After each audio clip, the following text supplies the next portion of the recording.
ඔබ දන්නවද ලෝකේ තියෙනවා ප්‍රසිද්ධ සිනමා නිර්මාණ හදපු යුනිවර්සල් ස්ටුඩියෝ. මුළු ලෝකේම ස්ටුඩියෝ එකක් ඇතුලේ තියෙනවා. ඒ සිනමා කර්මාන්තයේ දියුණුව සඳහා සිනමා කර්මාන්තයට අවශ්‍ය ශක්තිය ලබා දීම සඳහා මිනිසුන්ගේ නිදහස් සඳහා ඒවා තියෙන ලෝකෙනේ ලංකාවේ. ලංකාවෙත් එහෙම තැනක් තියෙනවා. මේක හරි ප්‍රසිද්ධයි. මේ බෝඩ් එක දැක්ක ගමන්ම හැමෝම දන්නවා මේක තියෙන්නේ කොහෙද කියලා.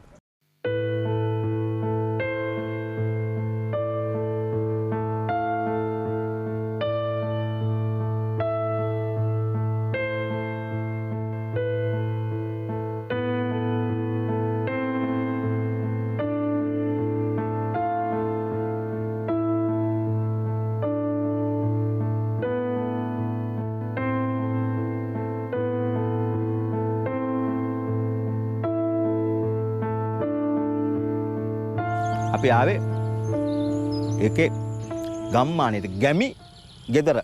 ඒ කියන්නේ ගැමි සිරිය අවශ්‍ය නම් කෙනෙකුට අන්න ඒක ගන්න වෙන්නේ මේකෙදි. ඉතින් ගැමි සිරිය තියෙන තැනකට ඇවිල්ලා කලිසම් කමිසම් ඔක් කරන්න පුළුවන් යා. ඒ හින්දා විග විගහට සරමක් හොයලා ඇඳගත්තා. මේ අපි එනකොටත් ඔය එක එක කට්ටිය ඇවිල්ලා එක එක වැඩ මේ කොහෙද ගියේ හැම තැනම හොයනවා. ටෙලි සිනමා ගම්මානට ආවම රඟපාන්න ඕනේ. යන් පරක්කුලා රීන් එකට. කොහේ රඟපාන්නද? යන්. මොකද්ද මහත්තයා ඔය පොතේ තියෙන්නේ? නෑ මේ සීන් ටික ඉවර කරගන්න බෑ. නැත්තම් ලයිට් බහින්න ඉස්සෙල්ලා දැන් ෂෙඩියුල් කරපු ටික ඉවර කරගන්න බැරි වෙනවා. මොකද්ද සී? ෂෙඩියුල් කරපු සීන් ටික ඉවර කරගන්න එපා. සීන් කිව්වේ? සීන් කියන්නේ මේවා. අනේ මහත්තයා සීන් ඉවර කරගන්න කලින් ඔබතුමා දැනගන්නකො මේ ගමේ මොනවද තියෙන්නේ කියලා. හරි ඉතින් ඒව පස්සේ හරි දැනගන්න එපා. මේක මොකද්ද කියලා දන්නවද? අරව මොනවද කියලා දන්නවද? ඔබතුමා නාට්‍ය ගහන්න කලින් මේව බලා ගන්න මොනවද මේ කියලා. ඒක කොයි වෙලේ බලා ගන්න බැරි. දැන් මේක ඉවර කරගන්න. ඉතින් නාට්‍ය ගහන්න කොහොමද ඔය දන්නේ නැතුව? ඒක ඉතින් පරිසරයේ පොඩ්ඩක් විඳින්නයි බලා ගන්න හරි පුළුවන්. දැන් මේ තඩි ගස් මොනවද කියලා දන්නවද? මේවනේ. පල්ලි. ඒව තමයි. මහත්තයාට කියන්න ඔය මහත්තයා වගේ කට්ටිය ගොඩක් මේකට එනවා. ඔව්. ඒ මිනිස්සු ඔක්කොම එන්නේ මේ ගම හොයාගෙන. ඔව්. මේ ගමේ මේ ගැමි ගෙවල් අර ගැමි කඩමණ්ඩියේ ඒ පාරේ අර ගමරාලගේ ගෙවල් ගමරාලගේ යහපැත්තේ තියෙනවා ලොකු වලව්ව. ඔක්කොම මේ ගම්මානේ ඇතුලේ තියෙනවා. පේනද මේ වී අටුවක් පොව තියෙනවා. ඉතින් ඒ ටික දැනගත්තොත් තමයි මහත්තයා ඔය වැඩේ හරියටම කරන්න පුළුවන් වෙන්නේ. හරි ඉතින් කරගන්න ඉස්සලා මේ සීන් ටික බැලන්ස් වුණොත් මොකද වෙන්නේ? ලයිට් එක බහින්න ඉස්සලා කරගන්න එපා. මහත්තයා මොකද්ද ඔය උඹලගේ ඔය නාට්‍ය නම? සමනල පාලම. ඈ? සමනල පාලම. සමනල පාලමට මේක ගැලපෙනවද? නැතු ඉතින් පාලම් හරි හැබැයි ඔක්කොම හදලා ගියේ සෙට් එක. ආ. කවුද ඔගේ රඟපාන අනික් කට්ටිය? ඉන්න ජනප්‍රිය කට්ටිය ඉන්නේ. අපිට ඉතින් පුළුවන් වෙයිද දන්නේ නැහැ මිනිස්සුත් එක්ක ඔය කරන්න. පුළුවන් දැන් කරේ සීන් එක දැන් ඊළඟ සීන් එකෙන් ලයිට් එක බහිනවා. මොකද බහින්නේ? ලයිට් එක. ටක්කල යන්න එන. උතිම ආලෝකේ බෑනේ මේක ස්වාභාවික ආලෝකේ දැන් මේ පැත්තෙන් ගියාට පස්සේ කොහොමද කරන්නේ මේක? ලයිට් එක බහිනවා කියන්නේ? ලයිට් එක කියන්නේ ආලෝකේනේ.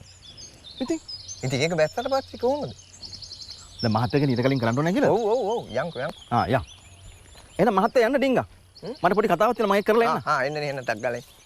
ඉතින් ඒ වගේ මේ ගම්මානේ එනවා ගොඩක් අය. ඒගොල්ලෝ එන්නේ එදා ගම්මානයක තිබුණු පසුතලය හොයාගෙන.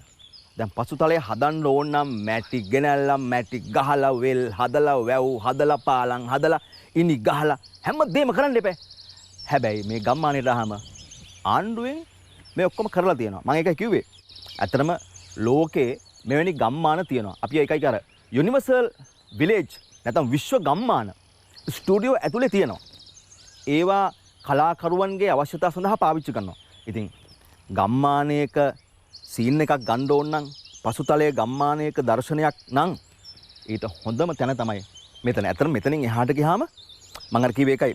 අපේ අධ්‍යක්ෂතුමාට වලව්ව තියෙනවා. වලව්වේ ආරච්චි හිටියේ. ඉතින් වලව්වත් ඒ විදිහටම හදලා තියෙනවා. ගමක තියෙන විවිධ හැඩවල ගෙවල්. පේන්නද මේ ඔක්කොම පිදුරු වහලා පළ හතරට ගහලා සමහර ඒවා පළ දෙකට ගහලා අර එහා පැත්තේ තියෙන එක තට්ටු දෙකයි. නැත්නම් මෙලවට මේවා කඩමණ්ඩි.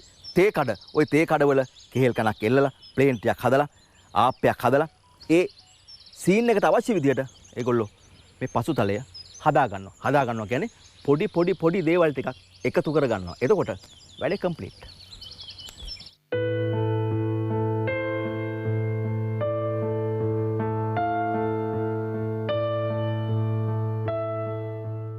වලව්වේ හාමු මේ ආලින්දේ මෙතන නෙමෙයි.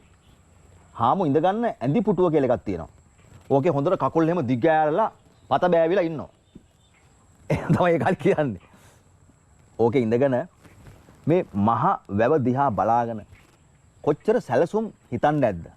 ඒ හිතන්නේ නිකන් නෙවෙයිනේ. ගම දියුණු කරන්නේ කොහොමද? ගමේ මිනිසුන්ට උදව් කරන්නේ කොහොමද? ගමේ කාලා දඬුවම් දෙන්නේ කොහොමද? ඒ කාලා දඬු කඳේ ගහන්නේ කොහොමද? ඕවා තමයි කල්පනා කරන්නේ. ඉතින් මේ රන් මිහිතන්න කිව්වත් එක රන් මිනිතන්න කිව්වත් එක මේක එක එක වෙබ්සයිට්ස් වල එහෙම රන් මිනිතන්න කියලා තියෙනවා. නමුත් රන් මිහිතන්න කියලා කියනවා. ගම්මානේට රන් මිහිතන්න කියලා කියන්නේ. මෙතෙන් දාහම ස්ථීරවම හදපු වලව්ව තියෙනවා. ගමේනේ වලව්ව තියෙන්නේ. මේ වලව්ව తాවකාලික වලව්වක් නෙමෙයි. ස්ථීරවම හදලා තියෙන්නේ. ඉතින් මෙතන ටෙලි වෘතාන්ත කීයක් රූගත කරන්න ඇද්ද? ඒ වගේම සිනමා පට කීයකට මේ පසුතලයේ වෙන්න ඇද්ද? හවසට මේ වගේ ගම්මානයක තියෙන සුන්දරත්වය සහ හවසට මේ වගේ සුන්දර පරිසරයක තියෙන නිහඬියාව ජීවිතේ පුදුම පාඩම් කියලා දෙනවා. ඒ පාඩම් දවසින් දවස ජීවිතේ පන්නරේ ලබා ගන්න. එහෙම නැතුව දවසින් දවස ජීවිතය දියාරු කරගන්න නෙමෙයි. සමහර කොල්ලෝ කෙල්ලෝ පාඩම් ඉගෙන ගන්නේ දවසින් දවස ජීවිතේ දියාරු කරගන්න. එහෙම නෙමෙයි.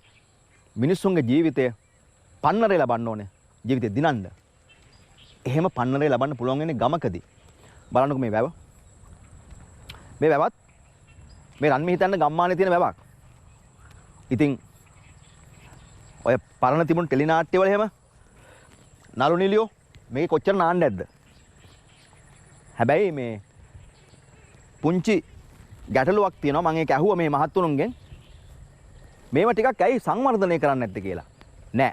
කිසිසේත්ම සංවර්ධනය කරන්නේ නෑ. ඒකට හේතුව ගමක සිරිය එහෙම් පිටිම තියෙන්න ඕනේ. මහත්තයා මේකට අපි තාර දශමයක්වත් ගල් කැටයක්වත් මේකට දාන්නේ නැහැ කිව්වා. හරිනේ. ගමේ සුන්දරත්වය ඒ විදිහට එහෙම තියෙන්න එපා. ඒ නිසා ගමක තියෙන හැඩය gediya පිටින්ම මෙහි තියෙනවා. අර ගම්මණ්ඩියේ ගම්මැද්දේ ගෙවල් මණ්ඩිය පහු කරගෙන කඩ මණ්ඩිය පහු කරගෙන මහවලව්වට එන්නේ. මහවලව්වෙන් ඉන්නේ ගමේ ලොක්කා. ඉතින් මේ සුන්දරත්වය මේ බිමේ තියෙනවා. හැම තැනකම තියෙන්නේ සුන්දර පරිසරයක්.